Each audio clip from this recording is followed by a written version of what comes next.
going to feel better. I know she's doing what she needs to do. It was not my choice here. I'm just I know. You're just worn out and you need a break. Yeah, but she had a safe journey and a nice visit with her family. So where we left off last week, I think almost everyone was here last week, but for those who weren't, we finished with Hezekiah, who was one of the few really outstanding kings. He has a really good reign. He doesn't reign for a super long period of time. He gets sick. He's given extra life by God. It's a miracle, but he's a pretty good guy. I mean, he helped, as it reminded us at the very end of the text we read last week, at the end of the chapter, he built this conduit, a channel, a tunnel to bring water into the city when it was being subjected to siege by the Assyrians. And we also read that he was really great when it came to religion. He helped, make sure everyone was worshiping the right way. And he's one of those kings who's singled out. What, of course, is interesting is that his father was not a good king. And his son, who we're about to be introduced to, is also not a good king, his son Manasseh. And when his father was king, and again, let me just do a real quick showing of Reverend Lynn is coming. Good. We have let me just show you the king list just for a moment.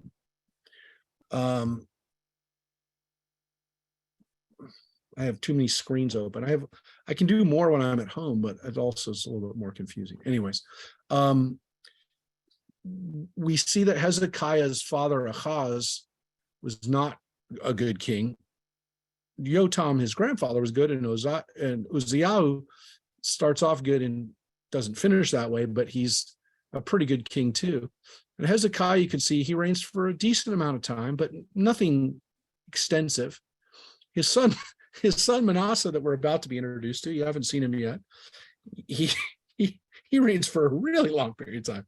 One thing I don't like about this timeline is it doesn't show you relative lengths really of time. But if you do the math here, the guy rules for a long time. He rules for according to this chart, 45 years. But basically, his regency and his reign is about 50 years, which is huge. He's actually the longest reigning monarch in Judea. So Manasseh, this king who starts off bad and then becomes good, is the longest reigning king, longer reigning than his father, who was a good king, or his great great grandfather Uzziah, who's reigning for 27 years, is a pretty good king too. And then, of course, Hezekiah has a grandson who's really good that we may get to today, Josiah, who reigns barely like 30 years and actually becomes king when he's 10. So he doesn't rule very long at all. And so it kind of calls into question, why do these guys who are good not reign for very long, whereas the guys who are really bad seems to reign for a really long time? Now, Manasseh does say starts out evil and then becomes good, which is very unusual. And by the way, it's actually going to require us to look at the book of Chronicles, because at least according to the book of Kings, there is no good period of Manasseh's life. If you actually read Kings by itself, he's not good. But that's why we're going to have to look at it, because there is some other stuff going on here. So we're going to take a look. Hezekiah has died. That's where we left off. Oh, but I do want to show you one other thing about Hezekiah, just briefly, which we didn't get to. It's kind of stalling for Reverend Lynn, but we're going to take a look. Hezekiah is actually an interesting king because of all the kings. Again, he stands up to the Assyrians. He survives the Assyrian onslaught, and he buys some time. And what's interesting about Hezekiah is that there's a wonderful line about King Hezekiah in the book of Isaiah. So here's Isaiah chapter 9. And Isaiah, of course, is a prophet who lives at this time, let me just do this real quick, just show you real quick where Isaiah is, because he's also on this chart. You can see Isaiah is a king who, as a prophet who goes through the kings of Uzziah, Jotam, Ahaz, and Hezekiah. He's the prophet who works during those times. And so he knows these kings, he deals with them, and he actually talks about them. And there's a very famous line that he talks about. Let me just pop it back up here. And he's prophesying during the time of Hezekiah's father, Ahaz, and he says something wonderful about the birth of Hezekiah. And he's talking about good things that'll happen to the kingdom of Judah. Good things.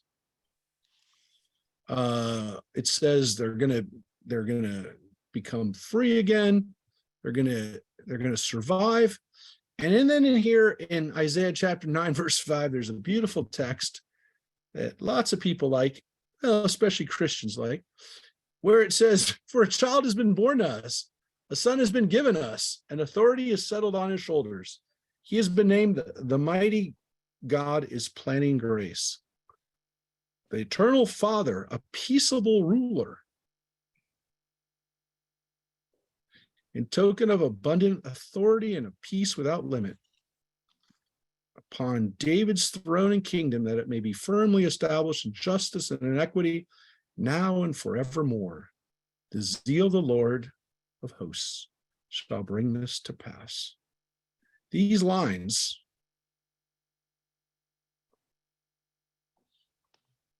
and right in time as she enters the room, the line from Isaiah chapter 9, verse 5, "For a child has been born to us, a son been given us. He's been called Sar Shalom," which in this adequate but non-poetic translation gives us, he's called the Prince of Peace. Who are they talking about here? Well, according to most biblical scholars and most people who understand the Bible in the original context, they're talking about Hezekiah. But of course, they're not talking about Hezekiah according to billions of people throughout history. Who are they talking about, Reverend Lynn? Jesus. So this is a confusing text, folks, because it depends on who's reading this, because what happened is it's a really, really interesting thing that Hezekiah, and again, Isaiah is a contemporary of Hezekiah, as well as his father Ahaz, as well as his son. And so Isaiah is living through this period. And interestingly, according to what we kind of have reconstructed about Isaiah, is that he's actually related to this Hezekiah, in the sense that he actually might be his grandfather. That Isaiah was related to the kings, was part of the family. So needless to say, Isaiah not only really likes Hezekiah because he's a good king and somebody that they feel is going to do good things, but he also might be his actual grandfather, which again, for a lot of grandparents who love their grandchildren, it's very nice for them to talk about a child that's part of the family that they really, really love and expect wonderful things from. This is definitely there's the feeling of this, that we have great expectations for Hezekiah, and Hezekiah does live up to them in many ways. We also heard how he almost had to pay off the Assyrians, and he shows the Babylonians all his wonderful treasures, which obviously also comes back to bite him, which Isaiah is not happy with. But there is a real feeling like Hezekiah fulfilled this prophecy. What's so interesting about it is that if it is not fulfilled, if Hezekiah is not this person, then it can be open-ended. And so there really are two kind of important views about this text either it referred to Hezekiah or it referred to someone later on from the tribe of Judah and from specifically the Davidic dynasty. So this really does seem to be talking about somebody who is going to be a king, because in verse 6 it says, upon David's throne and kingdom, that it may be firmly established.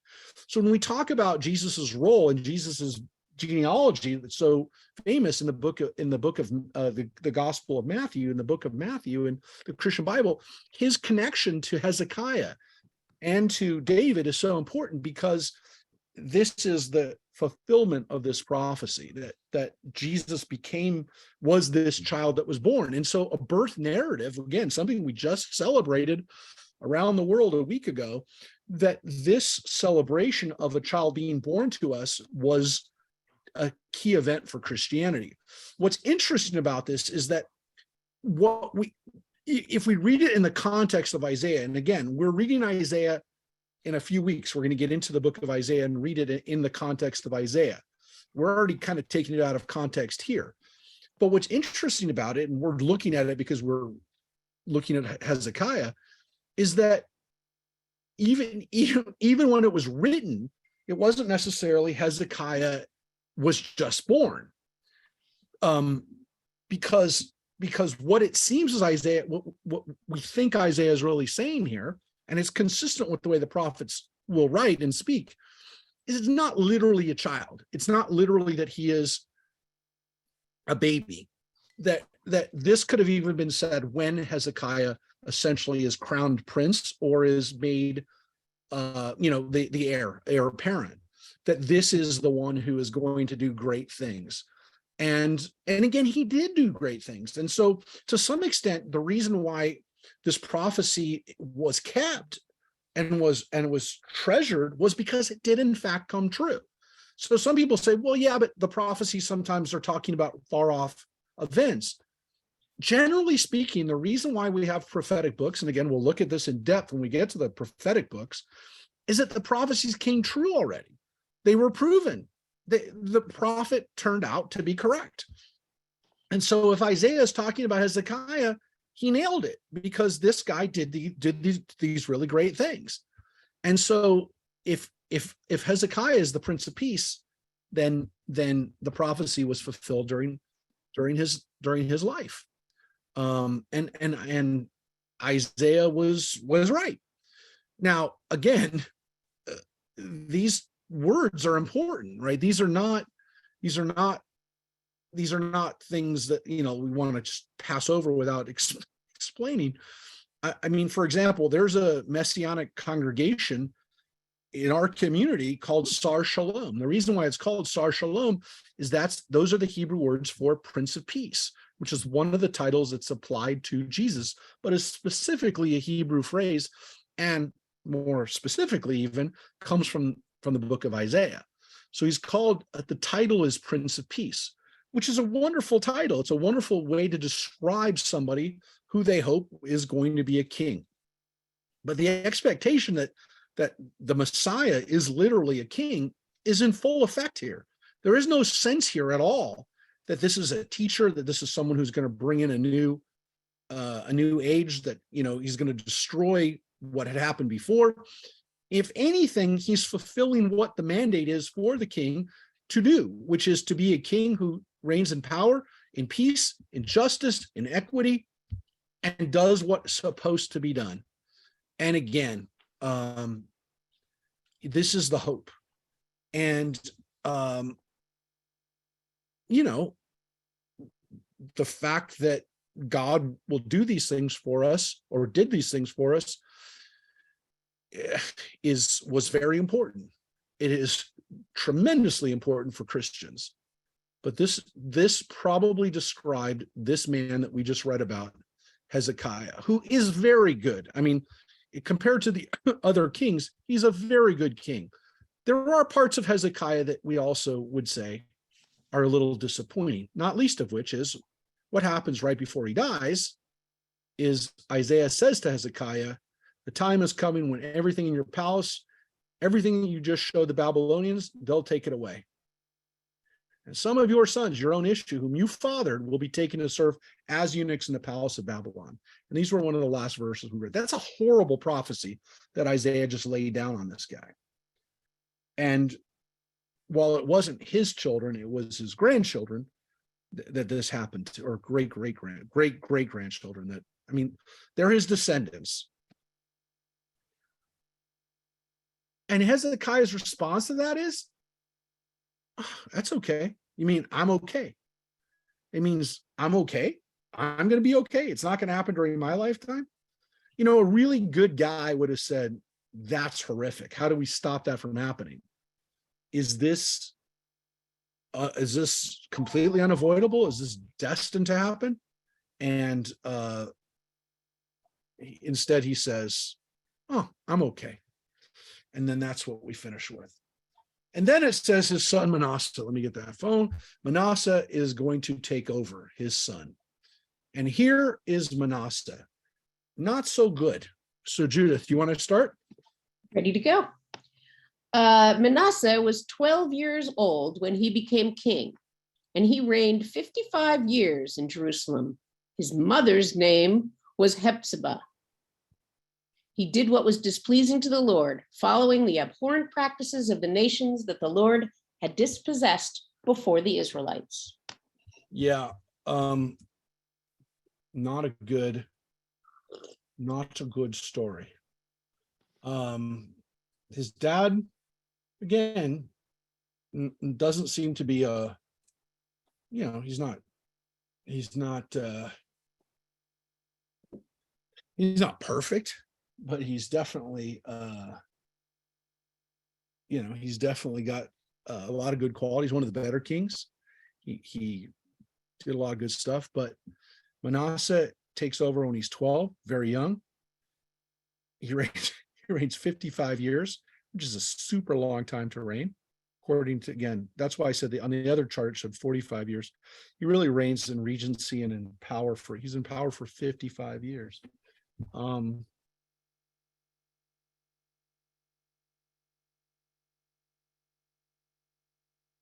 What do you think of that?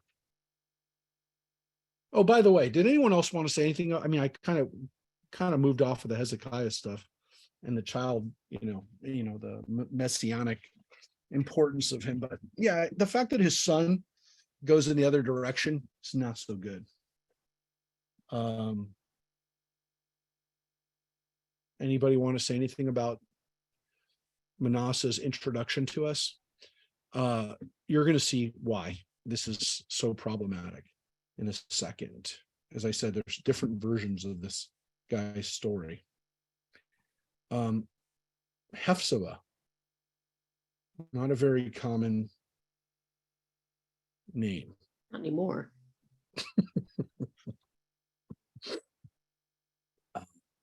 Well, revolutionary times and pilgrim times and all that, they used that name, just not now. I just remembered talk about a deep dive. One of the witches on Bewitched was named Hephzibah. Always stuck with me. I'm sure that must have been an intentional thing. But I don't know. And when she's a baby, you call her Heppy. Happy. Heppy. It's a good one. So it's a hyphenated word. Hephzibah. It's not a bad name. It's just. What does it mean again? Did you just say out loud? Hephzibah means it means within her is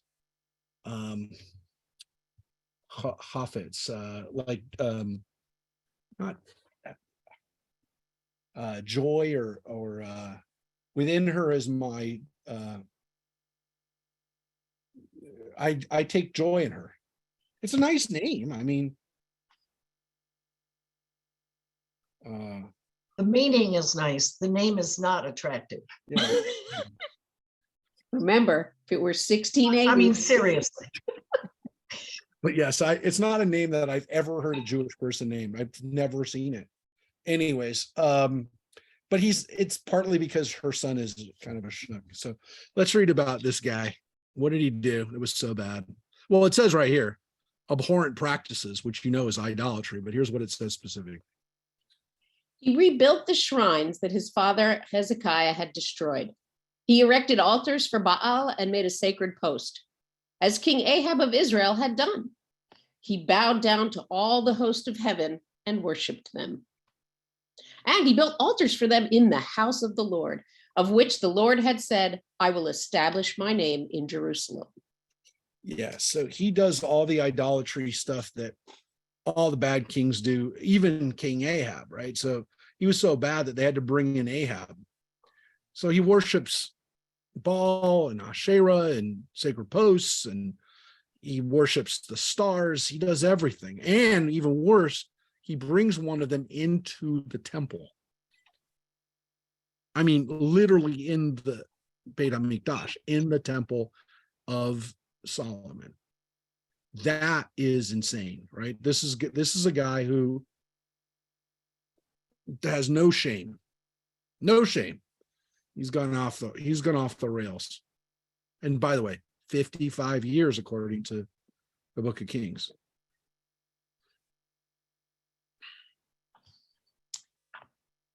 He consigned his son to the fire. He practiced soothsaying and divination and consulted ghosts and familiar spirits. He did much that was displeasing to the Lord to vex him. Yeah, that's like, I would have led with that. According to this, and again, it says he consigned his son to fire. That doesn't mean, it doesn't mean that he let him sit by the fire. It meant that he probably sacrificed one of his kids in a fire, burned him as an offering. So there's differences of opinion on that. I don't want to say that's 100% what we think happened, but it seems to be that that's what happened. It's not the first king that did that, but he did it. He also does divination. It says that he did it just to vex God, right? Am I reading that correctly? He did much that was displeasing to the Lord to vex him. Although, well, I'm not sure that it has to be read that way in Hebrew, but it did vex God. It made God very upset. It doesn't say he did it. It was evil in the eyes of the Lord, but lehachis, I don't know that one. Yes, is to make him angry. But it doesn't mean that he did it to make him angry. It was like, I'm going to make God mad now. He did it and it vexed him. So it could be read either way. But it seems like he did everything. He ran the gamut. He checked all the boxes. He did sacrifices. He had idolatry. He had, he did soothsaying. He worshipped he had astrology. He had everything, right? Ghosts. He had ghosts. He had everything, which is why Hephzibah is a great name for a witch, right? Because if he learned this stuff from mom, kind of explains how he could have been this into all the bad stuff. It's really bad.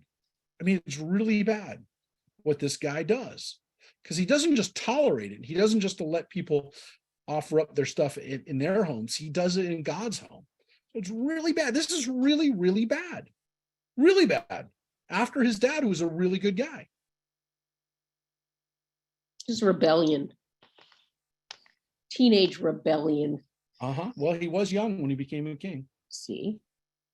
The sculptured image of Asherah that he made, he placed in the house concerning which the Lord had said to David and to his son Solomon, in this house and in Jerusalem, which I chose out of all the tribes of Israel, I will establish my name forever.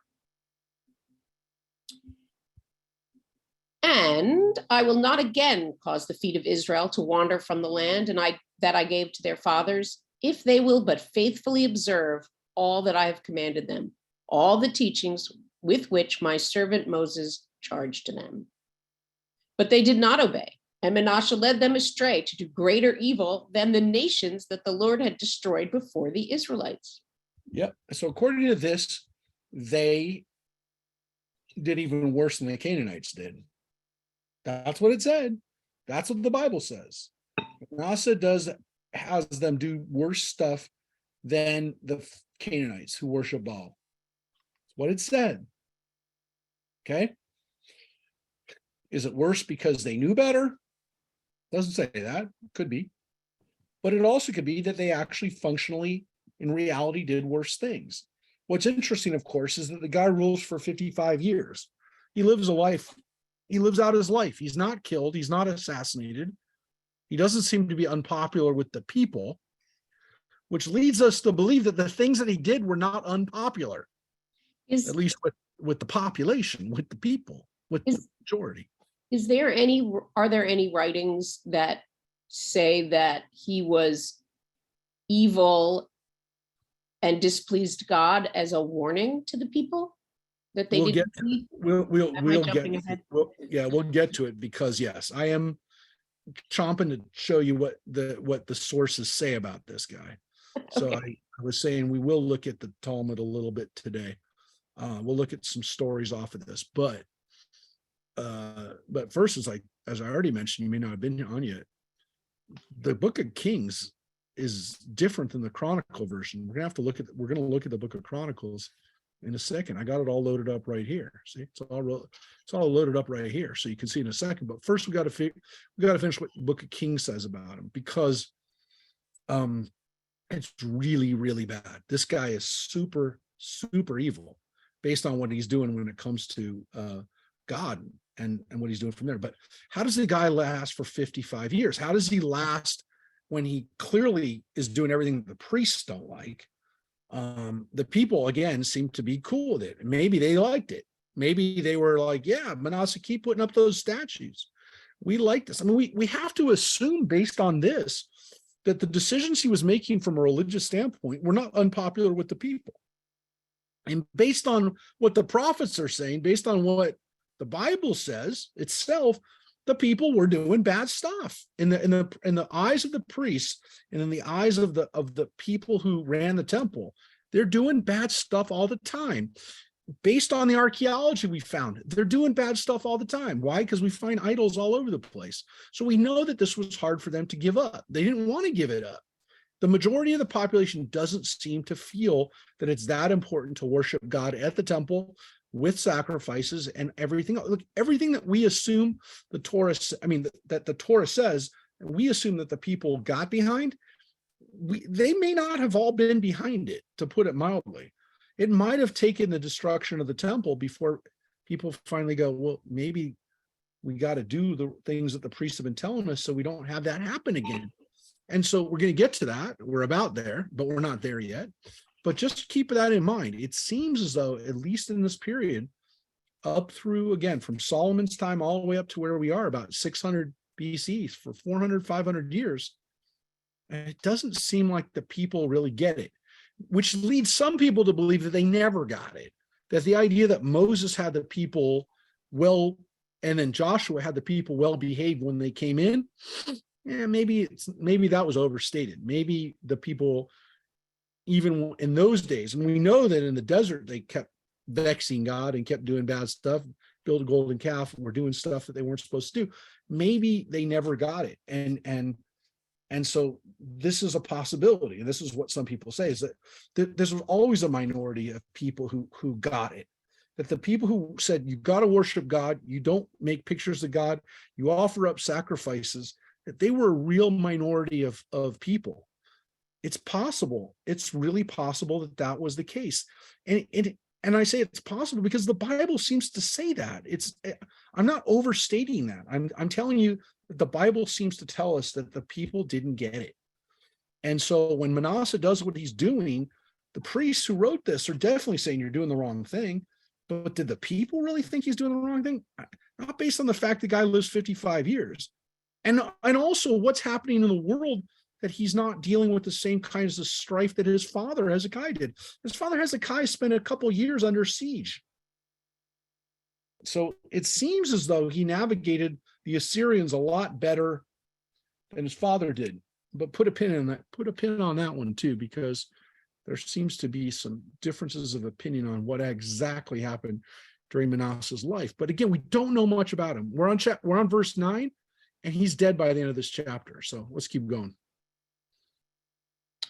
Therefore, the Lord spoke through his servants, the prophets. Because King Manasseh of Judah has done these abhorrent things, he has outdone in wickedness all that the Amorites did before his time. And because he led Judah to sin with his fetishes, assuredly, thus said the Lord, the God of Israel, I am going to bring such a disaster on Jerusalem and Judah that both ears of everyone who hears about it will tingle. That's what the words are. Tzalina, that their ears will tingle when they hear about it. So yeah, he's just asking for it, and they're going to be destroyed, and it's going to be a terrible destruction because of this guy. He's asking for it. People are asking for it. And again, if you think about it, you know, it says right here, the Amorites, this is another word for the Canaanites. He's doing worse than what the Canaanites did. And he led them astray, right? He knows better, and the people know better, and they're doing the wrong thing. And so they're asking for this destruction. I will apply to Jerusalem the measuring line of Samaria and the weights of the house of Ahab. I will wipe Jerusalem clean as one wipes a dish and turns it upside down. And I will cast off the remnant of my own people and deliver them into the hands of their enemies. They shall be plunder and prey to all their enemies. Because they have done what is displeasing to me and have been vexing me from the day that their fathers came out of Egypt to this day. Yeah. So, I mean, the Bible kind of says it. I mean, you could say, well, it's overstating it. It's using hyperbole. It's not that bad. I don't know. It's been pretty bad. You guys have been with us. Most of you have been with us in this journey from Joshua all the way to here. Seems like there's been a lot of not pleasing God. A lot of There's vexing. a lot of vexing God. I mean, literally, like in the desert too. I mean, it's in the Torah that they're doing this stuff. They're in the first 5 books, they're upsetting God. So, God says, I'm going to wipe them out. I'm going to, and the image is really powerful, because he says, you remember what happened to Samaria and to Ahab? Yeah, the same thing's going to happen to Jerusalem. That we're going to use that, those same things are going to happen now. So it's again it's very much the words of the prophets, and the metaphors, the language that the prophets use. It's a pretty powerful image. I'm going to wipe the plate clean, and I'm going to turn it upside down, which shows you even back then, when you wanted to clean off the plate, dry it out, and put it upside down so that all the water would come off of it. No different. But that's how you clean something right. So he's saying, I'm going to wipe it clean. It's not going to. I'm not going to be lazy in washing this dish. I'm going to wipe it clean. And the people that survive, they're going to go and they're going to leave. They're going to be out. They're going to be with the enemies. That's what's going to happen. That's how bad it's going to be. And again, that's what happens. That's why we have this text. Because these things indeed will happen, and they're not far away. They're about 4 chapters away from where we are right now. So it's pretty clear. God is not happy. I've given them time. I've let them, I've given them an opportunity to get it together, and they keep screwing up. So here we are. So here, as we go through and finish off this chapter. Moreover, Manasseh put so many innocent persons to death that he filled Jerusalem with blood from end to end, besides the sin he committed in causing Judah to do what was displeasing to the Lord. The other events of Manasseh's reign and all his actions and the sins he committed are recorded in the annals of the kings of Judah. So that's 17 verses, and you know what that means, right? when you hear that line, Dead. you're over, right? The story's over. Manasseh slept with his fathers and was buried in the garden of his palace, in the garden of Uzzah, and his son Ammon succeeded him as king. Yeah, so let's pause right there. That's it. That's it. 18 verses about Manasseh, and they're pretty much uniformly bad. The only thing we can say about him is he lives a long time. Very, very critical of Manasseh. He's not a good guy. Doesn't seem like he's good at all. So how do we have this thing here, which shows that Manasseh starts out evil and then becomes good? Where's the goodness? Well, goodness gracious, we'll have to go to the other reference here. 2 Chronicles chapter 33, which comes from towards the end of the book of Chronicles. Yeah, because the priests obviously didn't like him, so they weren't going to include anything good in their stories. Ew. But there's a really interesting story about Manasseh in Chronicles, which starts off kind of the same, which is the same text. The same line. I'll never again remove. The feet of Israel from the land. Same thing. Manasseh led Judah and the inhabitants into evil, greater than done by the nations that destroyed. Lord spoke to Manasseh's people. They wouldn't pay heed. So the Lord brought them against the officers of the army. Now this is different. Who took Manasseh captive in manacles, bound him in fetters, and led him off to Babylon. Now that's not in the book of Kings. This scene isn't there. It's not even referenced there. There's not even a shade that this happens. Well, watch what happens when he's in Assyrian captivity, brought to Babylon, which is not the capital of Assyria, right? Babylon because it's its own capital. But at the time, Babylon is, part of the Assyrian Empire. So the Assyrians bring him there. And here's what happens to Manasseh when he's in jail. In his distress, he entreated the Lord his God and humbled himself greatly before the God of his fathers. He prayed to him, he granted his prayer, heard his plea, and returned him to Jerusalem to his kingdom.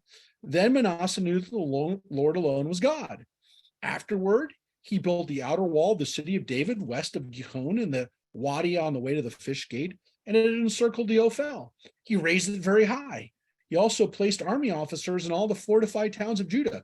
He removed the foreign gods, the image of the house of the Lord, as well as all the altars he had built on the mount of the house of the Lord in Jerusalem. He dumped them outside the city. It says he put them up, and then it says he took them down. So it's not like they didn't say he was responsible for it. It says he did it. It says specifically there. I didn't go back all the way, but I'll show you right now. I didn't go back. It says he built altars for the house. All that stuff is there. And it's even more specific, by the way, just so you know. He consigned his sons to the fire. And it says here, sons, not son, sons to the fire, the valley of Ben Hinnom. And he practiced soothsaying, divination, and sorcery, same kinds of text. Here, though, it doesn't say just that he passed the sons through fire. Here it actually says where he did it. In the Gay Ben Hinnom, which is called the Valley of Ben Hinnom. It is the Hinnom Valley right outside the wall of the city of David. And when I say the city of David, that part of Jerusalem where the wall is today and where we have the city of David archaeological dig. The Valley of Ben Hinnom, where they practiced child sacrifice. Why do I also point this out here? It's not in the King's version, but why is this so important? This place is called Gay Ben Hinnom. Gay is the Hebrew word for valley. Gay Ben Hinnom. Ben Hinnom is the name of the valley. But in Hebrew, it's called Gay Hinnom. Gay Hinnom. Gehenna. It becomes the Hebrew word for hell. Our word for hell in Hebrew, Gehenna, comes from the words Gay Hinnom, the place where children were burned for the gods. So that's where our word for hell came from. It's pretty enlightening, if you will, that for us, that was considered hell on earth. And we use the word, when we talk about Auschwitz today, we'd call that, we sometimes say that it's hell, that Auschwitz becomes synonymous with hell almost, we find a place that's the worst place, that, the killing fields of Cambodia, where whatever the place where these horrific things took place, right? We'd say, this is hell. This was hell. Isn't the valley also mentioned during descriptions of Yom Kippur and sending out our goat? Am I wrong? Am I dreaming? No, I think that doesn't say specifically Chinom in the Torah, but I do think it does say it's taken to Azazel, which is also the name for the devil, but that might be why you're linking them together. But they are those words find their way into Jewish mythology and demonology, but Gehinnom becomes the name for hell, or the Hebrew name for hell, if you will, eternally. So when you say to someone, Gay Gehenna, it means go to hell in Yiddish. I mean, Gay Gehenna is actually kind of alliterative too, but it means go to hell.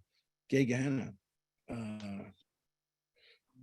But Gehenna is originally it was Gehinnom, and then it was Gay Ben Chinom, then it comes Gehinnom, and then it comes Gehenna.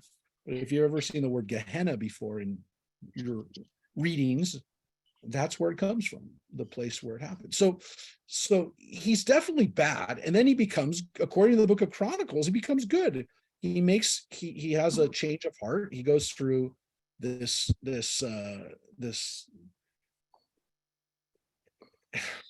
he becomes, He's reformed. I was gonna say he's born again, but he's That too. he's good. He becomes good. And it doesn't, by the way, here talk about him killing lots of people, which I think is important, because if he kills a lot of people, it's almost like, really? I can understand you got good with God again. You start sacrificing the right way. Well, first of all, you killed your kids, but that's pretty bad. But you killed other people. It said in the book of Kings, it says you made the streets of Jerusalem run red with blood. Here it doesn't say that. And here it says he did good things, right? And it says people continue to offer at the shrines, but that's not good because they're not going to Jerusalem, but they only at least did it to God. Got everybody on the right path with who they were offering the sacrifices to.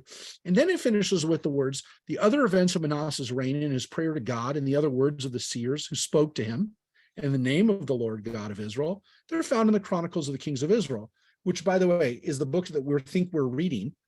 But obviously there was another book called the Chronicles of the Kings of Israel, which this is an abridged version of, because it just told us that the other stuff is in that book. So this isn't that book. This is a Chronicles. Quick notes. Chronicles.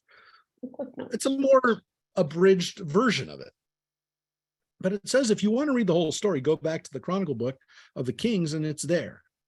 And again, his prayer, how it was granted him, the whole account of the sin and trespass and the places in which he built shrines and installed sacred posts, images before he humbled himself are recorded in the words of Josiah.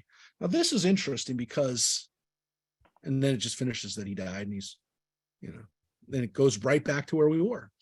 So the book of Chronicles has a slightly different version of this, which is why it's important that we have the book of Chronicles. Did the editors of the Bible do that on purpose? Yeah, probably, because they gave us both accounts. They're very similar. They're clearly built on the same foundation. There's word for word paragraphs that are exactly the same, but there's differences. Now, what's interesting here is if you look, it says in the words of Josiah, this is either the word for seer. Josiah is a seer. Josiah would be the plural of these seers, the Ivrei Josiah, or there was actually a seer, a prophet named Josiah. So there might be a prophet whose book we don't have, and that's why it's capitalized, because we're not really sure based on that. And sometimes you will see a different translation. Mary, what is the book of the Bible according to the book of Chronicles? What does it say there in the King James for Josiah? Does it use the name, or does it say the prophets? It says, written among the sayings of the seers. Yeah, seers, which is technically, Correct. that's what they are. That's what they are. They are seers. They're people who see things, which is really little different than prophets necessarily. You know, prophets can have words put into their mouth by God, but a Jose is actually someone who sees things, which are images or things that God, a movie, if you will, that God shows to people, you know, who are worthy of seeing these things, which is why they're called seers. It's the same word we have in English. So that's why seer is a good translation for it, but essentially the same thing, these prophets. So that's the text here. We'd love to have that prayer, wouldn't we? The prayer of Manasseh. It'd be great to have that prayer, right? Guess what? Great Yom Kippur prayer. Guess what? What, Mark? You can read the prayer of Manasseh. Now, we don't know for sure that it's actually the prayer of Manasseh. We don't know that he actually wrote the prayer of Manasseh, but there is a book. It's a very short book, but it's 15 verses. And it is a prayer of Manasseh that is probably based on or maybe based on a Hebrew or Aramaic original, but we have it in Greek. It's part of pseudepigrapha. It's part of the Deuterocanonicals. It's part of the Apocrypha. It's part of all those things because the Orthodox Christians kept it. The Episcopal Church in the United States has it in the Canticle 52 in common worship. Reverend Lynn, can you verify that for me? I don't expect that you know it by heart, but it's in the 1979 U.S. Book of Common Prayer. Oh no, it's in the Canticle in the Daily Office. It's used as Canticle 52 in the Daily Prayer of the Church of England. So Reverend Lynn's grabbing it down for us right now. It is used as liturgy by people. They like it. Whether it was actually written in the time of Manasseh is difficult to say. It's probably not an original from Manasseh, but there were people who liked Manasseh enough and liked his story enough to say, wow, if we had his stuff, this is what it might look like. So we know that there's versions that survived and that at least have been kept for 2,000 years. Now here's where it gets really weird. If it's not weird enough, but it's pretty weird. So the question of whether there was a Hebrew version, yeah, Reverend Lynn, see it? She's having trouble with mute. Oh, okay. Hold on. We don't want her muted. Try holding down the space bar, Reverend Lynn. Still not working. So here's the weird thing. We would have thought this is a Jewish book, but maybe a book written by after the Bible was done. Here's the thing. We found a prayer of Manasseh in the Dead Sea Scrolls, Ooh, now which really made us start to think, well, maybe there is something here. Because again, the text that we have is only in Greek or Syriac or Armenian or Slavonic. They're not, it's not in Hebrew. There's not a Hebrew original. But then we found a Hebrew version of it in the Dead Sea Scrolls, which is why the Dead Sea Scrolls are so interesting, because they kind of give us this. Are they closely related? Are they similar? Not really. So that's the weird thing. So we found a version of it and it's not, it's called the prayer of Manasseh, and it's not the same prayer. So that means that there was a tradition, at least, of it. And so people wanted to have it. There were traditions of it. And I think what's so interesting about it is because there is this version in the book of Chronicles. Like if we only read the book of Kings, we would have no idea that this whole thing was there. But of course, the book of Chronicles is part of the Bible, and it was made part of the Bible, it was canonized. So nobody can deny that it's there.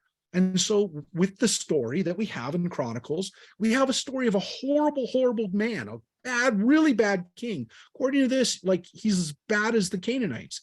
You got to go to King Ahab to get any Jewish person, Israelite person like him. He's really, really bad. And here in the book of Chronicles, he flips. He becomes good. He humbles himself. He gets it. By the way, it seems like Ahab we've talked about it, kind of goes through periods where he seems to get it too. Seems like he's really got a problem in that Jezebel just won't let him go back, right? You know, every time he starts paying attention to Elijah, we saw, he gets turned again. But this guy gets it. He seems to have died a righteous guy. And so what he holds out then is the possibility that even the worst person can fix their lives. And so I think people wanted him, they wanted to know what he said. They wanted to know, like, what did he say? What is his take? Like, can we get inspired by it? Can we fix ourselves based on what he did? And like, if his prayer was so good, it was granted. And maybe we can say a prayer like that. Like maybe that prayer can have power for us. So let's look at the story from commentary. I don't know. Well, let's look at this. I'm not sure where I know that there was one here that I saw. That was kind of a good one. I found it. I don't, you know something?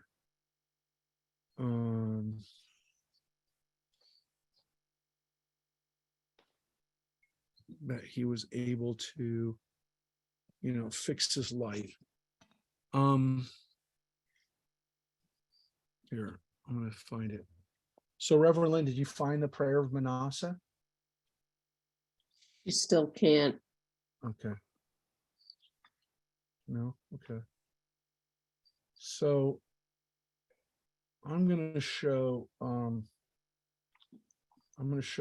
one thing here as soon as I can bring it up. I had it on my other computer. Can't leave the program. Oh, then you're stuck. You know what's so interesting, folks? Today is an interesting day. Today is the 10th day of Tevet. Today is technically a fast day, a morning to evening fast. It's a day that actually remembers the destruction of the siege of Jerusalem under Nebuchadnezzar, about 30 years after this part that we're reading. So for 2,500 years, it's first referred to within the Bible itself. The prophet Zechariah refers to this fast of Tevet. And it's really interesting because it tells us that for thousands of years, 2,500 years, Jewish people remembered this day as a day that the Babylonians began the siege of Jerusalem. And then about 18 months later, on the 17th of Tammuz, they breached the walls and then came in on a few weeks later on Tisha B'Av and destroyed the temple and burned it to the ground. The destruction of Jerusalem by the Babylonians has a fixed place in our history for 2,500 years. Forget, you can go back 80 years to the darkest times of Jewish history. You could go back to 2,000 years ago, the destruction of Jerusalem. And for us, it goes back even further. And so this day today is actually a day of remembering the siege. And it's crazy that today we're actually studying the background for this to really understand it. But I'm going to try to show you something on I was trying to show you the text on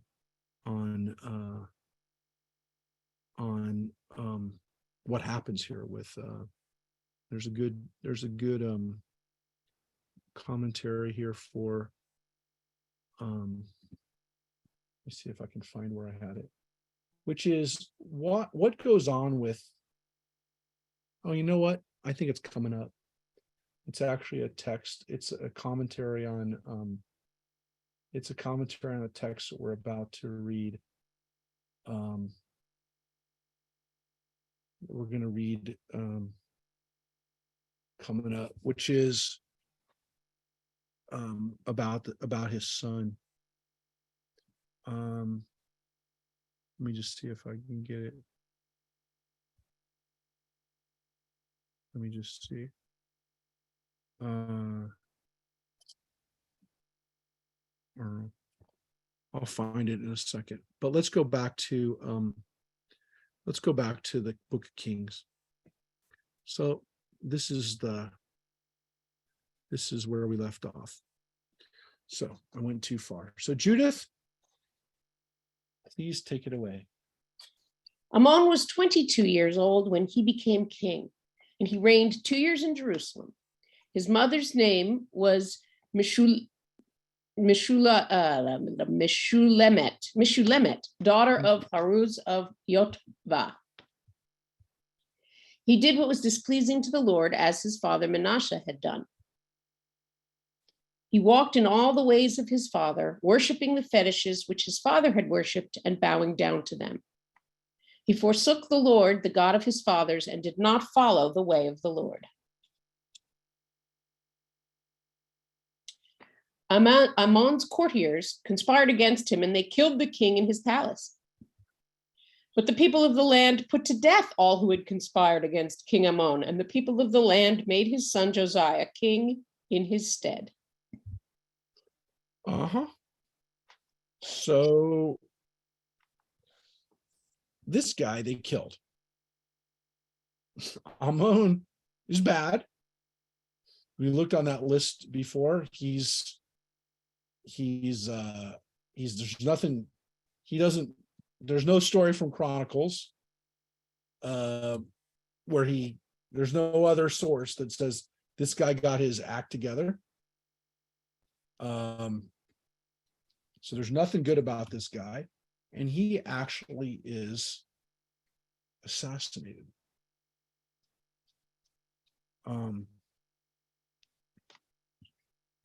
And it says that they made Josiah the king. Here's what it says. The other events of Amon's reign and his actions are recorded in the annals of the kings of Judah. He was buried in his tomb in the garden of Uzzah, and his son Josiah succeeded him as king. Yeah.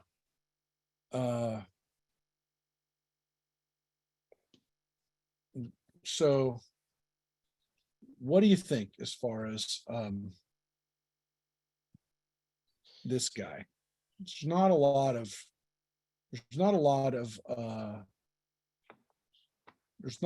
good stuff about Amon. There's not a lot of stuff about him, period. What is there?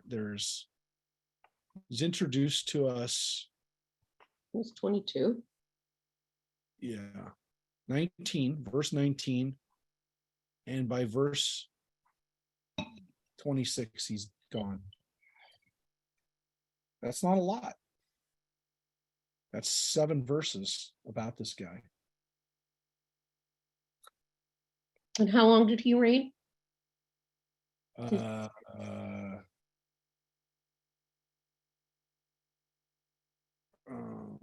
Let's see. He reigned a total of, I got too many computers open right now.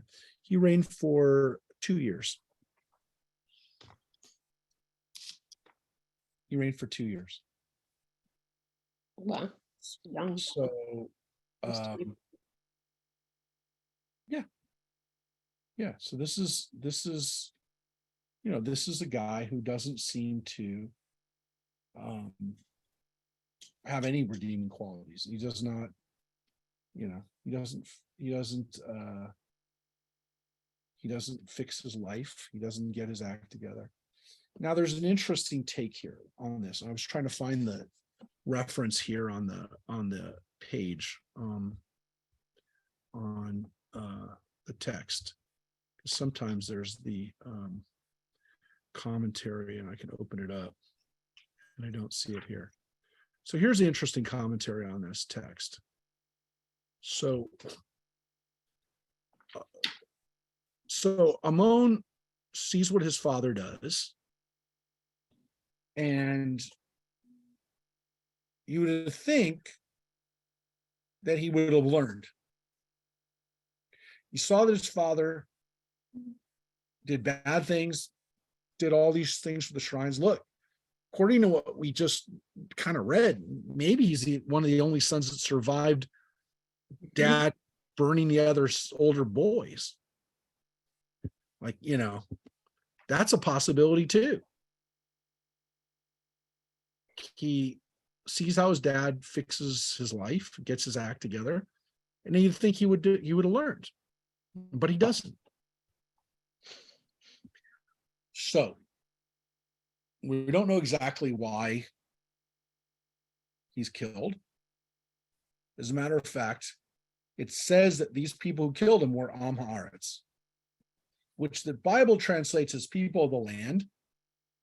But what we also know is when we see that word, especially in rabbinic texts, Am Haaretz are the average ordinary person, the commoners, the people who just live from day to day. There's no palace intrigue.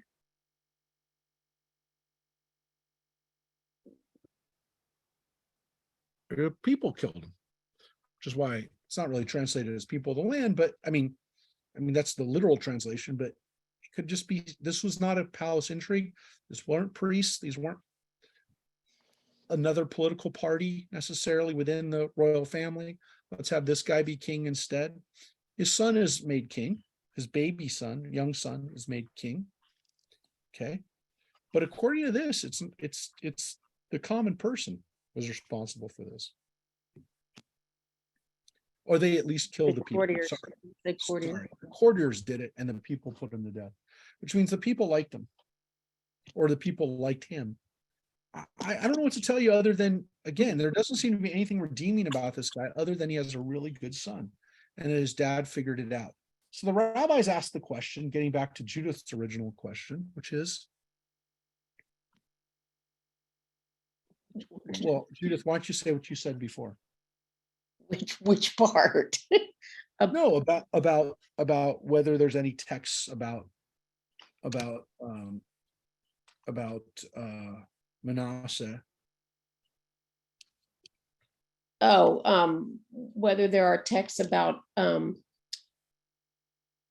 whether this was a lesson. right, whether this was meant to be a lesson or not. So there is, but the lesson isn't what you'd think it would be. And that's why I was trying to find the Talmudic discussion on this, which is, here's the problem.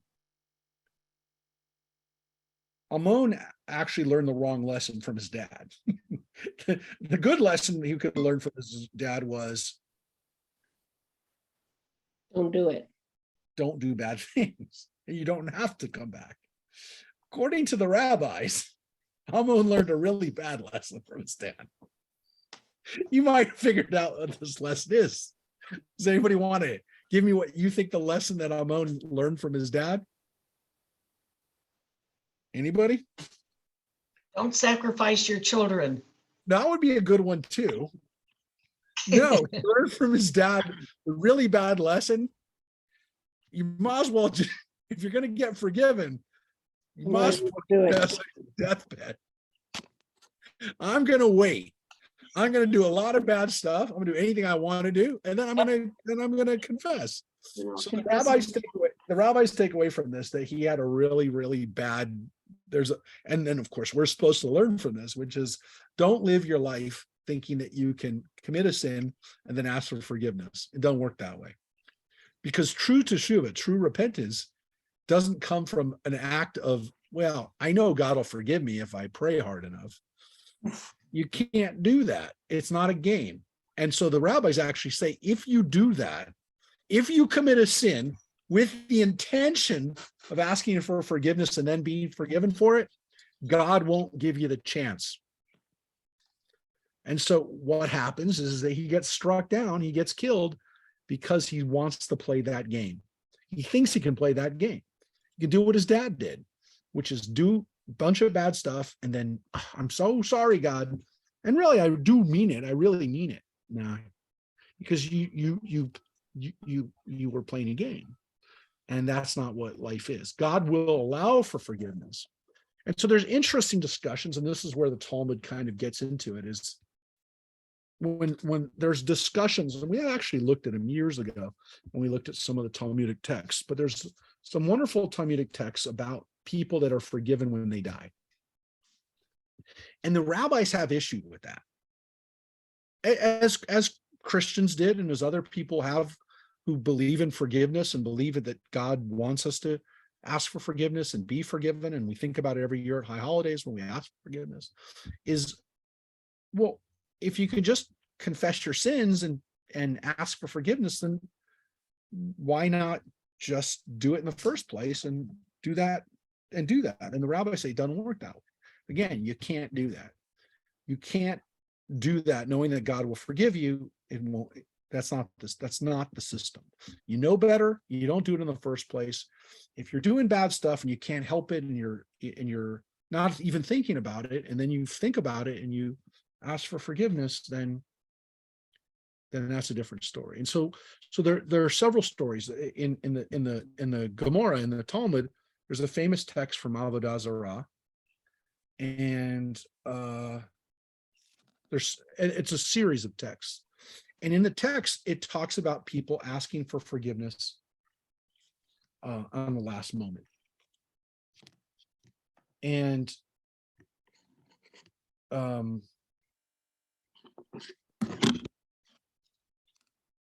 so the rabbis think it's not fair. And so that's why they say you will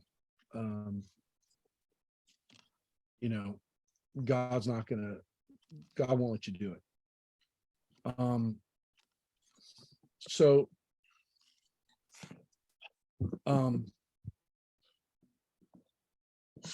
What sometimes happens is that people are forgiven when they die, and then they're not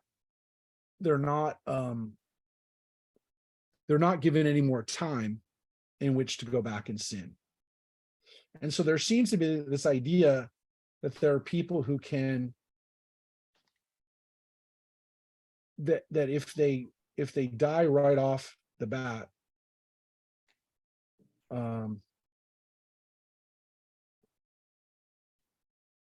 and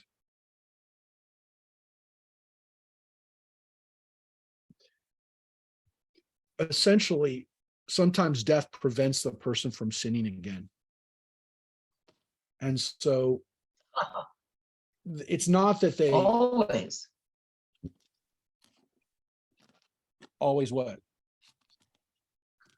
Always people will stop sitting when they're dead. That's true. And so what that does is it allows them to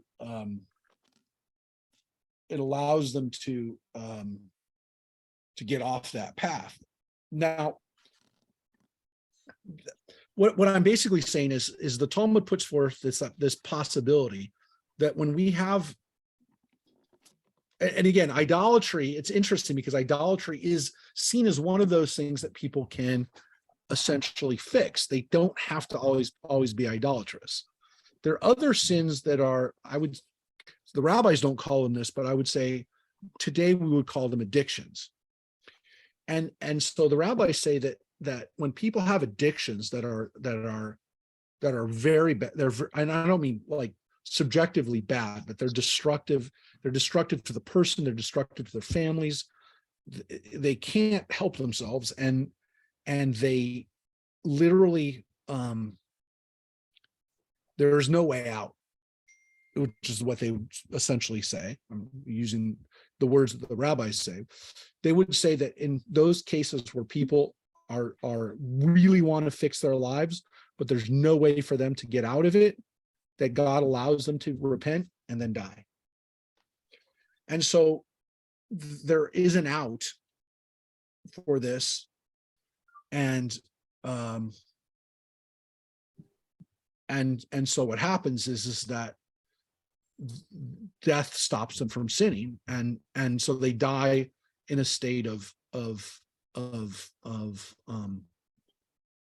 essentially being saved, or not saved, but not sinning. Here, I'll show you what I'm talking about. Let me I'll show you one of the texts in particular. This is just one that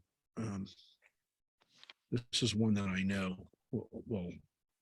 And so the phrase that we get, there's a very famous story of a rabbi being burned alive. Here's a good one, by the way, here too. I was walking, I found a man of the students of Jesus of Nazareth, and his name was Yaakov of Kfar Sachania, and he said to me, "Is there in your Torah, you shall not bring the payment of a prostitute into the house of the Lord?" This just happens to be just a discussion of between a Jew and a Christian in the Talmud. That's not what I was going to show you, but it's a discussion of what happens when someone is addicted to prostitution, is the part I'm going to get to. So here's the famous story. So this is a story of Rabbi Elazar ben Dordaya, and it's this is the Talmudic story. This is Avodah Zarah. And this is, again, one of the things that, again, it's compared to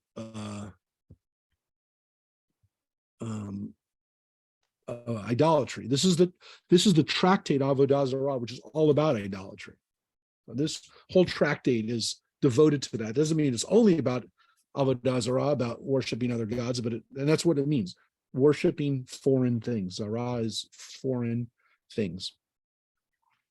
So in this text it says, Elazar ben Dordaya was a rabbi, right? He was so promiscuous that he did not leave one prostitute in the world with whom he did not have sex with. Once he heard that there was one prostitute in one of the cities who would take a purse full of dinars as her payment.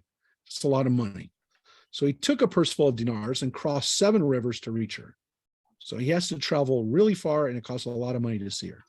When they were engaged in the matters in which they were accustomed, which is another way of saying they're having sex, it says she passed wind, which I'm sure destroyed the mood and was not, I'm sure he felt good use of his funds. She says to him, "Just as this past wind will not return to its place, so too Elazar ben Dordaya will not be accepted in repentance, even if he were trying to repent." Wow. So this scene is insane because, again, this is a guy who is a sex addict by today's standards, words that we would use to describe him. And he has just been taught a lesson by the prostitute, who, again, maybe he was disgusted with what happened. He said something or whatever, but she has the last word. She has the last word. Because look what happens. This statement deeply shocked him. He went and sat between the 2 mountains and hills and said, "Mountains and hills, pray for me, pray for mercy on my behalf so that I can repent." And they said, "Before we pray to mercy on your behalf, we must pray for mercy," right? Because it says in Isaiah that the mountains and hills could be removed, right? And so he says to the heaven and earth, "Pray for mercy on my behalf." And they say to him, "How can we pray for mercy on your behalf?"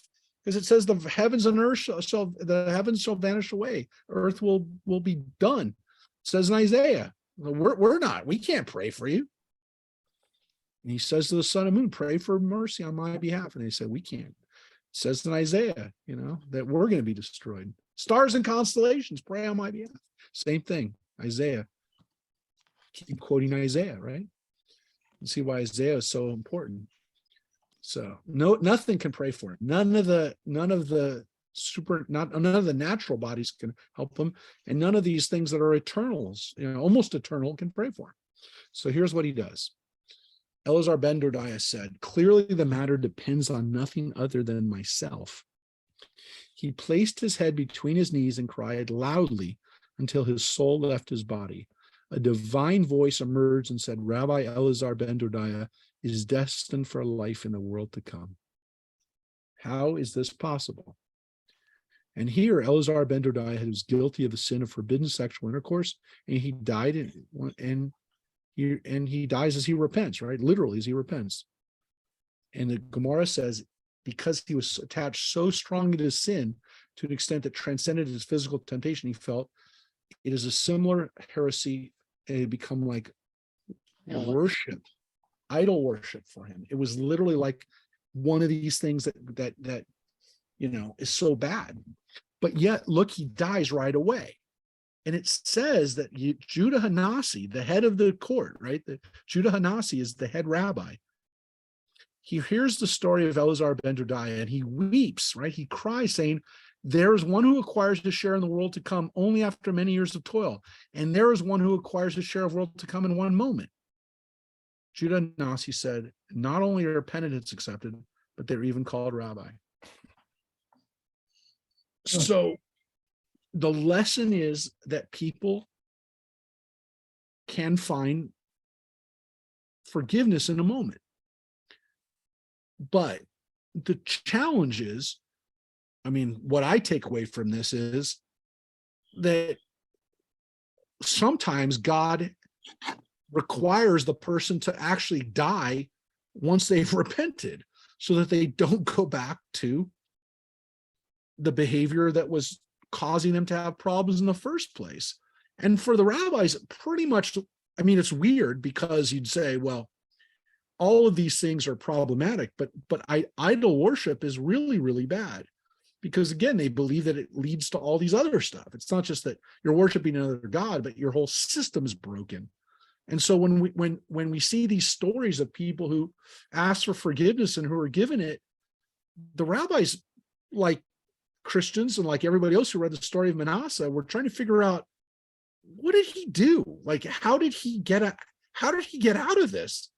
Because it says in the very book of the Bible that we just read, he killed people.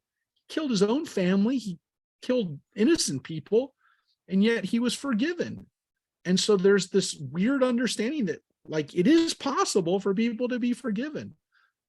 And in some cases, again, the rabbis teach us, and when some of those people are forgiven, in order for them not to go back, God doesn't let them live anymore. Corollary being, too, don't think that you can die on your deathbed and think you'll be able to get out of it when you ask for forgiveness, because you don't know when you're going to die. And so when Manasseh's son Ammon maybe tries to pull the same game, he gets killed. He doesn't have a chance to repent. And so he becomes an example of somebody who doesn't make it out. He doesn't make it to the world to come. And so it's not a good way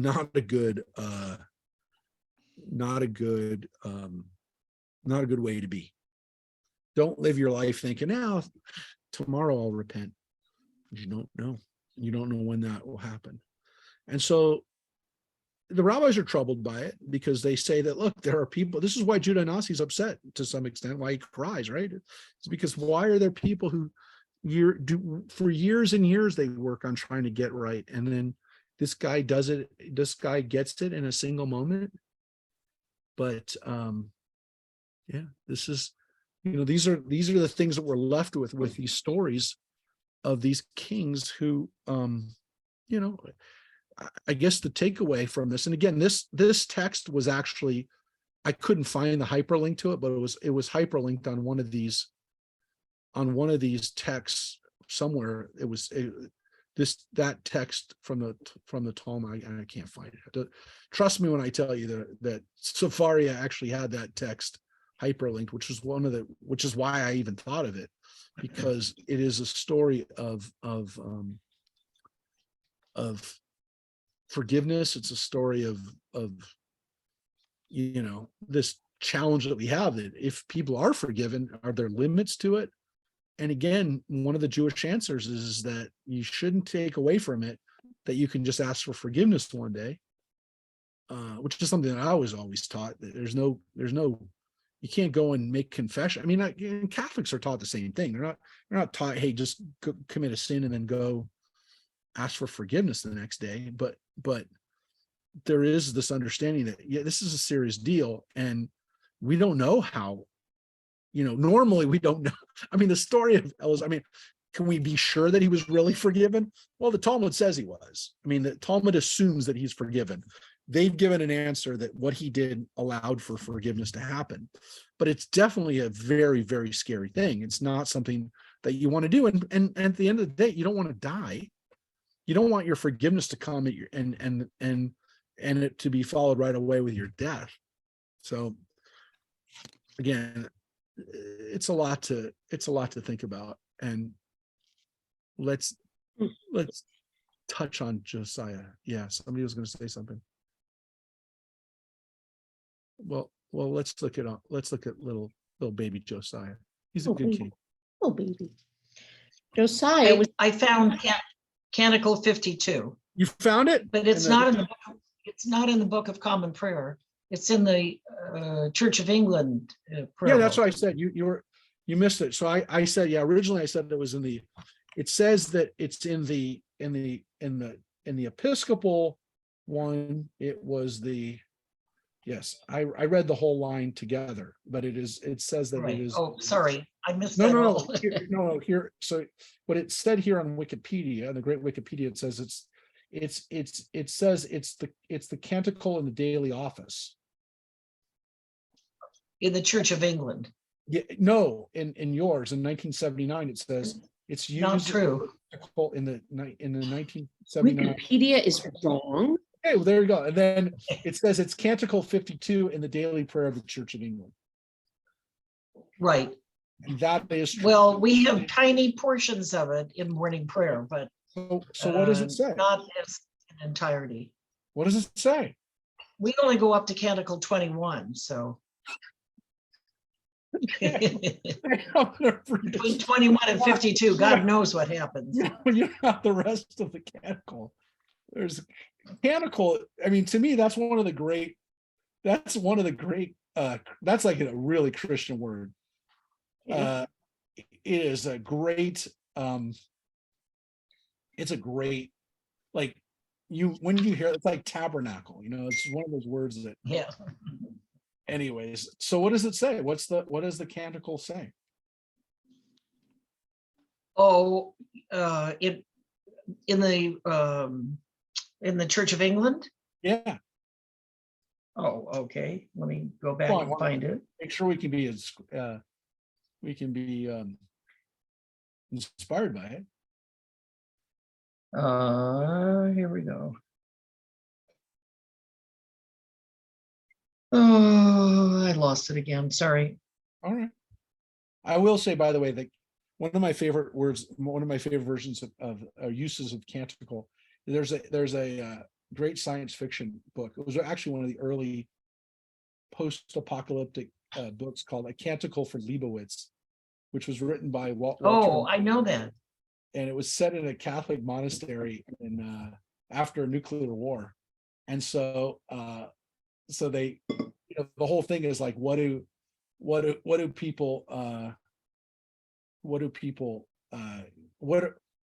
people be left with after it? And so this is kind of like it, but I think in many ways actually it opened up people, because I'm looking at it right now. It was written in 1959. It really opened people up to some of these ideas of like what would a post-apocalyptic world look like, and so it's kind of anyways, it's just the juxtaposition of those words, the Canticle for Leibowitz. I remember when I read it as a kid, I was like, I got to read this. Somebody had told me about it. But so, anyways, did you find it? No, Okay. All right. Anyways, if you find it, let me know, because it is, yeah. If anybody wants to, it's yeah, it's out there. So, let's read about King Josiah. Josiah was 8 years old when he became king, and he reigned 31 years in Jerusalem. His mother's name was Yedidah, daughter of Adiah of Bozkat, of Botzkat. Uh-huh. He did what was pleasing to the Lord, and he followed all the ways of his ancestor David. He did not deviate to the right or to the left. Wow, that's pretty good. That's about as good as you can get. So yeah, his mom, Yedida, nice name too. It means like beloved. Yedid, it's a nice name. That one you'll see us occasionally, Yedidas, especially in Israel today. Wasn't a popular name for a long time, but Botzkat is the place where they're from. Whatever was going on with Josiah, he's good. He gets a great compliment here, which is he's like David, which for an 8-year-old means that he's at least not engaged in crazy behavior like his ancestor.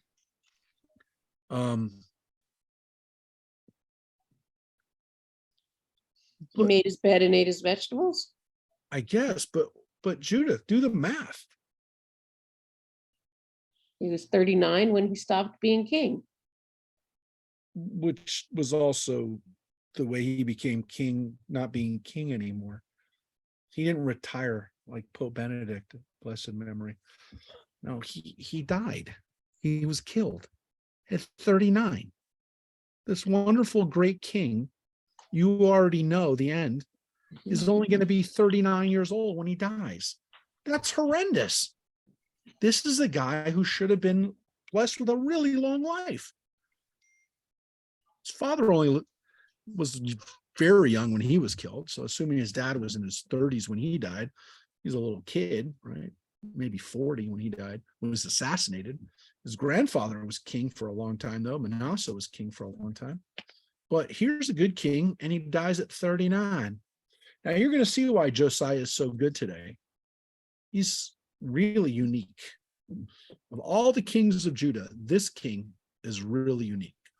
And again, from David and Solomon, you got to go all the way down to about Joash. It's good. He's the one who's also a little kid when he becomes king. He's the one that is the grandson of the crazy, the crazy queen Atalia. She's the one who he doesn't get killed by her, and he survives and becomes king. And he's a good king. Not great, but he's good. And then you get to Uzziah, who does some good stuff, but he's a leper or has some skin disease. He's not able to really be in function normally. And then Hezekiah, we read, is a good king. And then we get to Josiah. And so over the last 500 years, 400 and some years, there's only a couple really good kings. He's one of them. Let's read what he does. In the 18th year of King Josiah, the king sent the scribe Shaphan, son of Azaliah, son of Meshullam, to the house of the Lord, saying, "Go to the high priest Hilkiah and let him weigh the silver that has been deposited in the house of the Lord, which the guards of the threshold have collected from the people. And let it be delivered to the overseers of the work." Roll it up. Yep. And let it be delivered to the overseers of the work who are in charge at the house of the Lord, that they in turn may pay it out to the workmen that are in the house of the Lord for the repair of the house, to the carpenters, the laborers, and the masons, and for the purchase of wood and quarried stone for repairing the house. However, no check is to be kept on them for the silver that is delivered to them, for they deal honestly. Wow. It's like the That's original not- trickle-down economics. That's not the way contractors normally work. No, but so you can see what's so good about this guy is that he wants to fix up the temple. And for priests, that's a good deal because fixing up the temple means you're fixing up our offices. You're helping to make our offices, you're upgrading them. You're doing a good job, Josiah. And he starts doing this when he's 18 years old. He starts this rebuilding.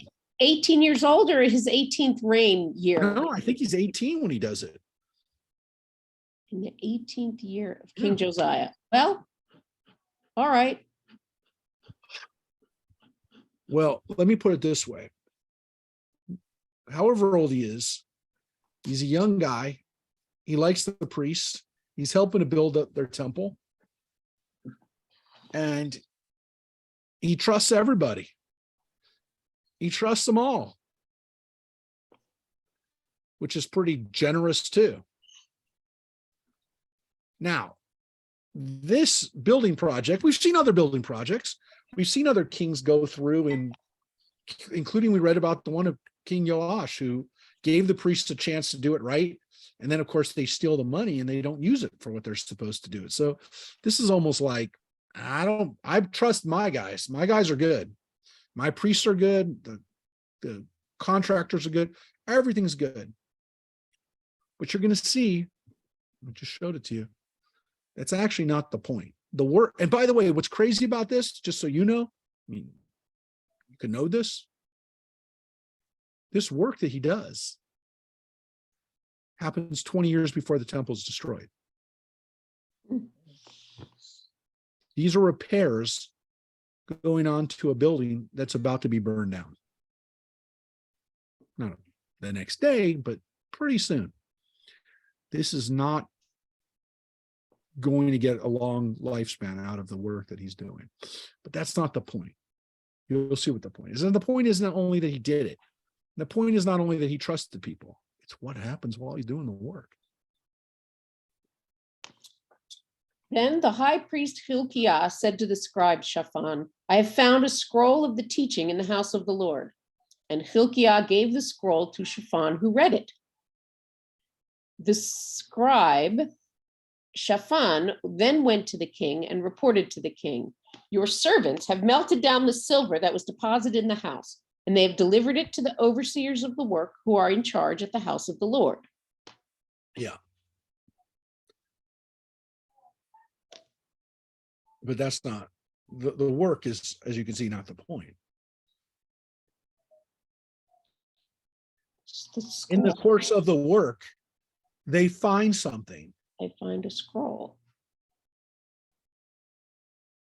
Yeah. This moment is one of the most critical moments in the Bible.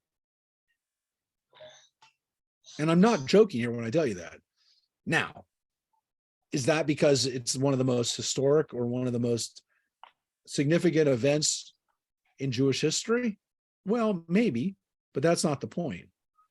For the Bible itself, this text tells us how the Bible was written. Because what was just found was the Bible itself. Now you're going to say, wait a second. But we're reading the Bible. How could they have found the Bible? They haven't. Is it the Bible or is it the 5 books, the Torah? Let's see what it is that they found. They have found something while they were working. What is it that they found? The scribe Shaphan also told the king, the high priest Hilkiah has given me a scroll. And Shaphan read it to the king. When the king heard the words of the scroll of the teaching, he rent his clothes. And the king gave orders to the priest Hilkiah and to Ahikam, son of Shaphan, Achbor, son of Micaiah, the scribe Shaphan, and Asaiah, the king's minister. Go inquire of the Lord on my behalf and on behalf of the people and on behalf of all Judah. concerning the words of this scroll that has been found. For great indeed must be the wrath of the Lord that has been kindled against us, because our fathers did not obey the words of this scroll, to do all that has been prescribed for us. Yep. So what they just found, folks, was something, a book, a scroll, a text that is so significant that Josiah rips his clothes and tells the people, we've screwed up. We haven't been following God's rules. It's what it says. And God must be really mad at us because we haven't been following these rules. So what were these rules? What did he find? Let's see if there's more clues. So the priest Hilkiah and Achikam, Achbar, Shaphan, and Asaiah went to the prophetess Huldah, the wife of Shallum, son of Tikvah, son of Harhas, the keeper of the wardrobe, who was living in Jerusalem in the Mishnah, and they spoke to her. She responded, "Thus said the Lord, the God of Israel, say to the man who sent you to me, thus said the Lord, I'm going to bring disaster upon this place and its inhabitants, in accordance with all the words of the scroll which the king of Judah has read. Because they have forsaken me and have made offerings to other gods and vexed me with all their deeds. My wrath is kindled against this place, and it shall not be quenched. But say this to the king of Judah who sent you to inquire of the Lord. Thus said the Lord, the God of Israel, as for the words which you have heard, because your heart was softened and you humbled yourself before the Lord when you heard what I decreed against this place and its inhabitants, that it will become a desolation and a curse. And because you rent your clothes and wept before me, I, for my part, have listened, declares the Lord. Assuredly, I will gather you to your fathers, and you will be laid in your tomb in peace. Your eyes shall not see all the disaster which I will bring upon this place. So they brought back the reply to the king. So that's some heavy stuff. And this is kind of, we're going to read another paragraph or so, but this is pretty heavy stuff. So My whatever footnotes say it's portion of the book of Deuteronomy. Yep. And that's what people normally say. That what they found was the book of Deuteronomy. Which is Moses's final words to the people to get them to do the right thing. And in it, he says, if you don't do the right thing and you worship other gods, I'm going to destroy you and you'll be exiled. One of the reasons why we think that this is the book of Deuteronomy is because we believe the book of Deuteronomy was written by a different author than the first 4 books of the Torah. But it doesn't end there, because the theory goes that what they actually found here was the book of Deuteronomy all the way up through the book of Samuel. And if it wasn't all found then the book of Deuteronomy was there, and then the rest of this history was written by people who also wrote the book of Deuteronomy. Because the theory is that they didn't find the book, they wrote the book. That what they did just now was a act of drama, which is, the theory is, and I would say there's some substance to this, which is they didn't forget, they wouldn't have forgotten the rules that were in the Torah, but they might have wanted to make sure that whatever there existed of a Torah before, there doesn't seem to be the same focus on there's only one book of the Bible that talks about kings of the Torah, and that's the book of Deuteronomy. The book of Deuteronomy seems to imply that there already is a king. It also talks about a place where you're going to pray, which is Jerusalem. It doesn't say Jerusalem, but it keeps saying over and over again, the place where you're going to pray. Well, the rest of the books of the Torah don't talk about that. So the fact that the book of Deuteronomy talks about king, and it talks about Jerusalem, leads some people to believe that that was important to this author. Writer's not happy with that, but he does. There's somebody downstairs, but he does. But if this was written by somebody who's concerned with this history, what do you see? You see that a book, Deuteronomy, then leads to the rest of the Bible up to this point, which is the history of Israel and Judah and why they keep slipping back into idolatry and why they need to get their act together. Otherwise, they're going to be destroyed. And so that's the theory of what we call the Deuteronomistic history, which is that it is written now and it is laid out for the people in the words of Moses, at least the book of Deuteronomy, so that they will do the right thing and they won't be destroyed. So that's the theory. The book of Deuteronomy is definitely written in a different style. The book itself is called the second telling because it seems to be a second telling of the books from Exodus through Numbers. And so it's all from the vantage point of Moses. And so it's so different and it's laid out in such a way that people always felt like it was something different because the Torah itself it's so different from the rest of the Torah. The words that are used, the language that is used is very, very different. However, it's not that much different from some of the language that we see in the rest of the books of the Bible through the book of Kings, which is why some people say that unit, Deuteronomy, Joshua, Judges, Samuel, and Kings are part of what we would call Deuteronomistic history, which covers from Moses's time, end of Moses's life, through to this moment now. That's the theory. Can't say it, we know for a fact, but we do know for a fact that whatever they found at this moment, this is a monumental moment for the people there. And it is important for us because no matter what, the people are given instructions and are given, they believe, divine guidance for what they're supposed to do.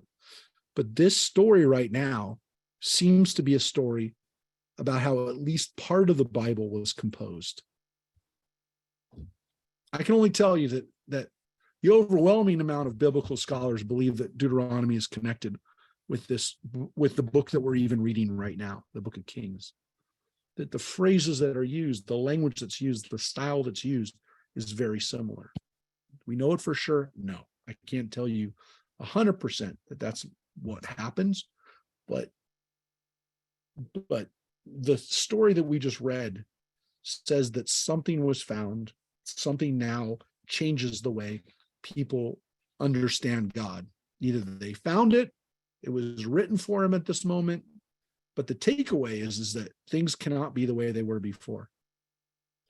So what do? What is Josiah? Why I say, why this king is so important, why he's so significant.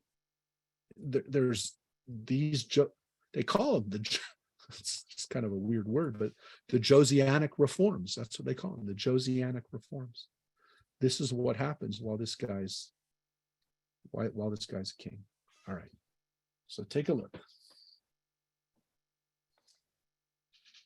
At the king's summons, all the elders of Judah and Jerusalem assembled before him. The king went up to the house of the Lord, together with all the men of Judah and all the inhabitants of Jerusalem, and the priests and prophets, all the people young and old. And he read to them the entire text of the covenant scroll, which had been found in the house of the Lord. The king stood by the pillar and solemnized the covenant before the Lord, that they would follow the Lord and observe his commandments, his injunctions, and his laws with all their heart and soul, that they would fulfill all the terms of this covenant as inscribed upon the scroll. And all the people entered into the covenant. Does anyone want to see does anyone want to tell me what words from Deuteronomy sound really similar right from that phrase you just read? All of them. Well, which one in particular? Yeah, have to. Uh-huh. Uh-huh. With all their heart, with all their soul. Yep. I mean, the text is pretty clear that this is something special. And this is, and again, when we look at it in Deuteronomy, we'll have a chance in a few months to get to the book of Deuteronomy and study that in depth. When you look back or look forward, you look at however you want to look. When you see these words, how could you not connect it? Everybody connected it. It's just a question of how deep is the connection? How much before was the book of Deuteronomy written? Haven't we discussed before that the Deuteronomy may have been the first one written? Well, not the It might be first. the oldest. It's not the oldest. It's not the oldest book. It's almost assuredly the newest book. But the issue is there seems to be a understanding that's so close to the well, here, let's read a little bit more and then we'll finish with the Deuteronomy. Yeah. Then the king ordered the high priest Hilkiah, the priests of the second rank, and the guards of the threshold to bring out of the temple of the Lord all the objects made for Baal and Asherah, and all the host of heaven. He burned them outside Jerusalem in the fields of Kidron, and he removed the ashes to Beth El. He suppressed the idolatrous priests whom the kings of Judah had appointed to make offerings at the shrines in the towns of Judah and in the environs of Jerusalem, and those who made offerings to Baal, to the sun and moon and constellations, all the host of heaven. He brought out the image of Asherah from the house of the Lord to the Kidron Valley outside Jerusalem and burned it in the Kidron Valley. He beat it to dust and scattered its dust over the burial ground of the common people. He tore down the cubicles of the male prostitutes in the house of the Lord at the place where the women wove coverings for Asherah. He brought all the priests from the towns of Judah to Jerusalem and defiled the shrines where the priests had been making offerings, from Givah to Beersheba. He also demolished the shrines of the gates, which were at the entrance of the gate of Joshua, the city prefect, which were on a person's left as he entered the city gate. The priests of the shrines, however, did not ascend the altar of the Lord in Jerusalem, but they ate unleavened bread along with their kinsmen. He also defiled Tophet, which is in the valley of Ben Hinnom, so that no one might consign his son or daughter to the fire of Molech. Wow. He did away with the horses that the kings of Judah had dedicated to the sun at the entrance of the house of the Lord, near the chamber of the eunuch Natan Melech, which was in the precincts. He burned the chariots of the sun. And the king tore down the altars made by the kings of Judah on the roof by the upper chamber of Ahaz, and the altars made by Manasseh in the two courts of the house of the Lord. He removed them quickly from there and scattered their rubble in the Kidron Valley. The king also defiled the shrines facing Jerusalem to the south of the Mount of the Destroyer, which King Solomon of Israel had built for Ashtoreth, the abomination of the Sidonians, for Chemosh, the abomination of Moab, and for Milcom, the detestable thing of the Ammonites.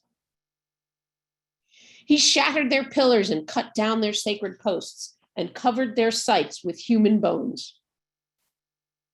As for the altar in Beit El, and shrine made by Jeroboam, son of Nevat, who caused Israel to sin, that altar too, and the shrine as well he tore down. He burned down the shrine and beat it to dust, and he burned the sacred post.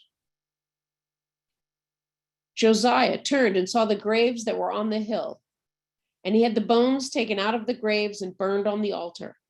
Thus he defiled it in fulfillment of the word of the Lord, foretold by the man of God who foretold these happenings. He asked, "What is the marker I see there?" And the men of the town replied, "That is the grave of the man of God who came from Judah and foretold these things that you have done to the altar of Beth El. And Let again, him if you, be." if you look at this, is what we read about earlier in the Oh, yeah. book of Kings, in this story right here, which we never knew who this man of God was, but we read about it here. Right. So, wow, he does a full, complete cleansing. Finish up with this. Let him be, he said, let no one disturb his bones. So they left his bones undisturbed, together with the bones of the prophet who came from Samaria. Which again, this prophet, some other prophet who was during his time. Josiah also abolished all the cult places in the towns of Samaria, which the kings of Israel had built, vexing the Lord. He dealt with them just as he had done to Bethel. He slew on the altars all the priests of the shrines who were there, and he burned human bones on them. Then he returned to Jerusalem. Yay. So he did a full purging of all of these things. Now, what's wonderful about this list is now we just had a full list of things that we didn't even know about. We didn't know about this. We didn't know about cultic male prostitutes that were working in Jerusalem. We didn't know about the Mount of the Destroyer. We didn't know that King Solomon actually built a statue for Ashtaroth. I mean, it said he built stuff, but we didn't know exactly what he did. All these things that even King Solomon did. I mean, these were horrible, outrageous stuff that was going on. The chamber of the eunuch, Natan Melech. I mean, what is that? King Natan. I mean, we don't even know what were the chariots of the sun. We're not even sure what these things were. But these were all these different idols. And he took down this horrible shrine that his father and his grandfather offered up human sacrifice on. He finally did away with these things. And so he did a full purging of this stuff. And what he also did, of course, was he killed people and burned bones on it so that it couldn't be used anymore. So he didn't only, he didn't only tear it down, he made sure it couldn't be used again. So this is amazing that this purge goes on and he undoes. This is why we call them the Josianic reforms. He goes on a complete rampage against this stuff, and he doesn't even let people offer up sacrifices in other places in Judah to God. They have to do it in Jerusalem. So this guy gets it at a level that nobody else gets it. And he seems to understand God, and he does God's bidding. And I want to share with you the very end, the part of Deuteronomy that talks about a king.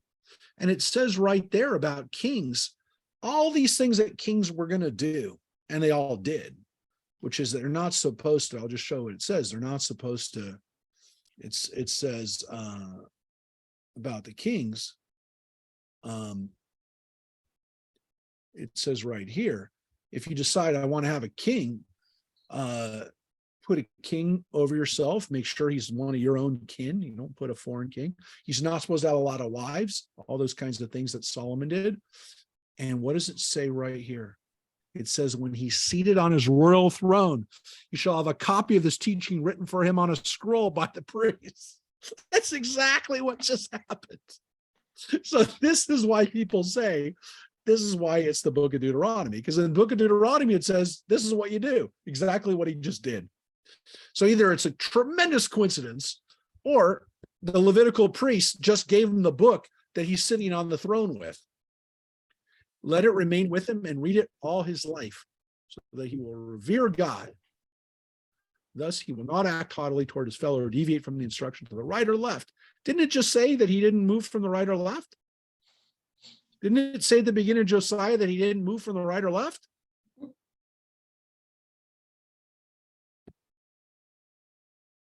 Well, unfortunately, it doesn't last very long. And as we're going to see next week and the week after, this is it. It's done. The whole kingdom comes to an end. But we have this wonderful King Josiah right at the end of the reign of the kings, and this guy gets it.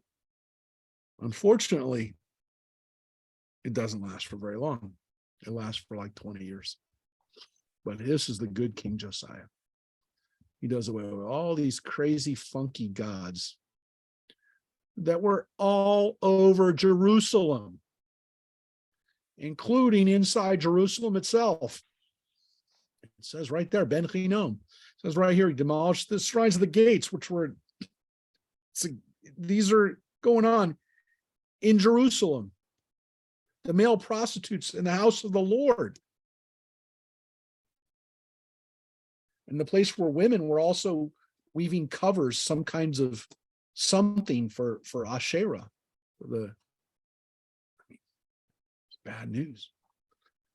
So, Judith, thank you for reading for us the book of Kings today, which is words which I don't know what to tell you, folks. It is a reform of our religion, which at least gives us an idea of what we were supposed to do. So this is an amazing part of Jewish history, which unfortunately we wish we would have had more of King Josiah. So next week we are going to continue the story, and I do believe that our synagogue will be termite free. So that's our reform. That's our construction that we're going to. I wonder if we'll find any treasures while we're doing our work. We'll find a book. The book and Skeletons of raccoons. and Rosemary shall read from it. Rosemary shall read from the book that is found under the bima. Anyways, I don't know. Well, they're working on it right now. That's why we're not there. Just Anyways, the main building or all the buildings? all the buildings. And then the air conditioning is also being upgraded. Literally, I was there yesterday and he was working on over the holiday weekend. So he's taking a couple of days off while we get the termites. Get rid of termites. But yeah, like I said, hopefully we'll find a book of the Lord while we're doing that. Reverend Lynn, maybe next week I'll find. If you don't find it, I'll find the prayer of Manasseh and offer it on the canticle of the day. The canticle of the day. I'll look for it, but it's not in the Book of Common Prayer. It's not in the American prayer book. I'll look in the English prayer book and the Canadian prayer book, but Well, if it's any I don't know how good, those Canadians. if it's any good, you can use it. I mean, it's somewhere. I'm not making it up. Please verify. Well, that. we have, yeah. I didn't The make morning this up. office has little portions of it, but not the whole thing. So, Well, we'll find it. All right, folks. okay. Have a good rest of the Take week. care. Happy New Year. Have a great way of starting Enjoy the rain. 2023 with you. Take care, everybody. Thanks, Rabbi. We'll see you tomorrow night. All right. Bye-bye. We'll see you tomorrow night. Bye-bye.